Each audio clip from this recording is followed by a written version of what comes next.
जो बात कर रहा था कि कन्हैया कुमार भी एक नए चेहरे हैं, आप प्रशांत नहीं, किशोर है, चिराग। कन्हैया कुमार नए चेहरे क्या हैं? कन्हैया यहाँ पर लोकसभा का चुनाव लड़े हैं 2019 में जी। बेगूसराय से। इस बार तो उनको यहाँ कांग्रेस लेकर ही नहीं आई लोकसभा चुनाव में तेजस्वी के दबाव में, क्योंकि तेजस्वी और राजद वाले नहीं चाहते हैं कि कांग्रेस से कोई आदमी आए, कोई नया चेहरा आए। तो अभी अगर कांग्रेस वाले घूम रहे हैं तो अच्छी बात है, लेकिन ये देखिए क्या है, चुनाव के पहले राहुल गांधी अभी 3-4 बार आए यहाँ। राहुल गांधी को कौन सीरियसली बिहार में लेगा? राहुल गांधी के चहेते रेवंत रेड्डी ने, जो अभी तेलंगाना के मुख्यमंत्री हैं, उन्होंने आधिकारिक तौर पर कहा, वीडियो देख लीजिए, कि बिहार के लोगों का डीएनए ही ये है कि ये मजदूरी करने के लिए पैदा हुए हैं। ये कांग्रेस के मुख्यमंत्री रेवंत रेड्डी का आधिकारिक बयान है। ये राहुल गांधी जो बिहार आ रहे हैं, जरा बताएं तो कि रेवंत रेड्डी के बात पर इन्होंने क्या एक्शन लिया, क्या कार्रवाई की? तो बिहार के लोगों का अगर डीएनए है मजदूरी करने के लिए, तो तुम वोट लेने काहे आ रहे हो भाई बिहार में? तुम आंध्रा से ही राजनीति कर लो, तेलंगाना से ही राजनीति कर लो, दोनों बात कैसे चलेगी? आप बिहारियों को कह रहे हैं कि हम लोग मजदूरी करने के लिए ही पैदा हुए हैं। आपका नेता कह रहा है, आपका मुख्यमंत्री कह रहा है, कोई प्रवक्ता नहीं कह रहा है, कोई छोटा मोटा नेता नहीं है।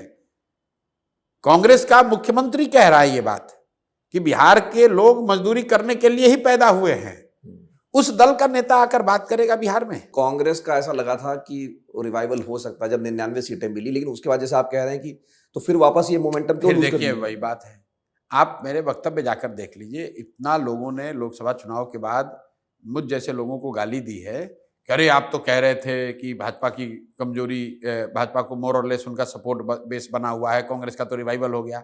उस समय भी हमने ये कहा है कि अगर कांग्रेस को 40-45 के मुकाबले 99-100 सीट आई है तो निश्चित तौर पर उनके लिए अच्छी बात है। इससे ये एस्टेब्लिश हो गया कांग्रेसियों के लिए कि भाई कांग्रेस के नेता राहुल गांधी हैं। लेकिन ये देश के नेता नहीं हो गए। मैंने एग्जाम्पल कोट किया है कि उसी कांग्रेस में इंदिरा जी की जब सबसे बड़ी हार हुई 77 में, तो उनको 175 सीट से ज्यादा जीत के कांग्रेस आई थी। और राहुल गांधी के नेतृत्व में जब कांग्रेस की सो कॉल्ड सबसे बड़ी जीत हुई है तो उनको 99 सीट आया है। तो ये फर्क दिखाता है कि किस, मतलब आप रिलेटिव बेसिस पर बता रहे हैं कि कांग्रेस की स्थिति अच्छी हुई है। 99 सीट लाने वाली पार्टी, जो कांग्रेस कभी 400 सीट जिनके पास था, उनके पास अगर आज 99 है तो वो मजबूत कैसे हो गए? प्रशांत किशोर, आप भविष्यवाणी करते रहे पहले बाकी पार्टियों के लिए, और कमोबेश सही भी निकली, कभी गलत हुई होगी। जन स्वराज पार्टी को बिहार में कितनी सीटें मिलेंगी? सीटों का मेरा अंदाजा नहीं है और मैं उस पर कोई कमेंट इसलिए नहीं करना चाहूँगा क्योंकि मैं स्टेक होल्डर हूँ। लेकिन मैं इतना आपको कह सकता हूँ, बिहार से नवंबर में आपको अप्रत्याशित नतीजे दिखेंगे और बिहार में जनसुराज की सरकार आपको दिखेगी। बिहार में जनसुराज जीत कर आएगा नवंबर में, आप देख लीजिएगा। नहीं, ये बात जो आप दावे कर रहे हैं, बिल्कुल देखिए, मैंने जब ये दावा आंध्र प्रदेश में कहा कि Jagan Mohan Reddy is losing, is not losing, he is losing big, चुनाव के 4 महीने पहले वहां के सारे पत्रकार, सारे एनालिस्ट ने कहा कि आप तो क्या ही बात कर रहे हैं, ऐसा तो कैसे हो सकता है। जगन मोहन रेड्डी को 11 सीट आया है। जब मैंने बंगाल में कहा कि भाजपा को 100 सीट नहीं आएगा, तो सारे देश के पत्रकारों ने कहा कि ऐसा आप कैसे कह सकते हैं, ये तो बिल्कुल गलत है, तो हो ही नहीं सकता है, भाजपा को तो 200 सीट आ रहा है। भाजपा को 77 सीट आया।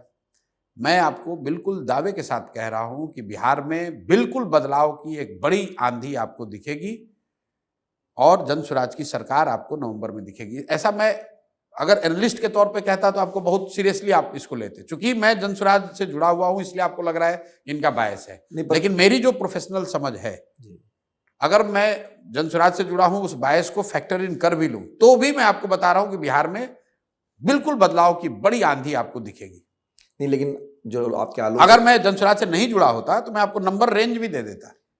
लोग ये कह रहे हैं कि आप उपचुनाव में तो जमानत जब्त हो गई आपकी, तो कहां चुनाव में कुछ कर पाएंगे?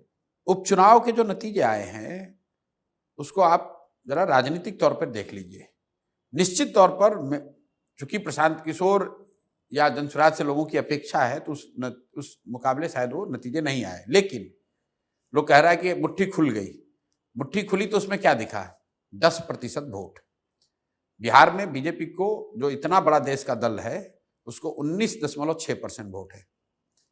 कांग्रेस को यहां पर अब पिछले चुनाव में 9% वोट आया है। जदयू को 15-16% वोट आया है। जनसुराज 2 अक्टूबर को दल बना। उपचुनाव में जहां पर इनकम्बेंट को हमेशा फायदा होता है, उन सीटों पर जहां पर एमएलए जीतकर एमपी बन गए हैं, मतलब उनका वो गढ़ है, उन सीटों पर जनसुराज 10% वोट लेके आया है। सिर्फ 10 दिन का हमारे पास पार्टी का सिंबल था, सिंबल नहीं होने की वजह से, क्योंकि लोगों तक सिंबल को पहुंचाना एक बहुत बड़ी चुनौती रही। वही चुनाव जब दिसंबर में हुए एमएलसी का, आप लोग उस उपचुनाव की बात नहीं कर रहे हैं। 4 एमएलए का उपचुनाव हुआ और फिर एक एमएलसी का भी उपचुनाव हुआ, जिसमें जनसुराज को 22% वोट आया, राजद तीसरे नंबर पर, इंडिया अलायंस तीसरे नंबर पर और एनडीए चौथे नंबर पर है। देवेश ठाकुर की जो सीट है, जो एमपी बन गए हैं एमएलसी चुनाव में, वहां एनडीए चौथे नंबर पर है, राजद तीसरे नंबर पर है, जनसुराज 22% वोट लेकर सेकेंड नंबर पर है।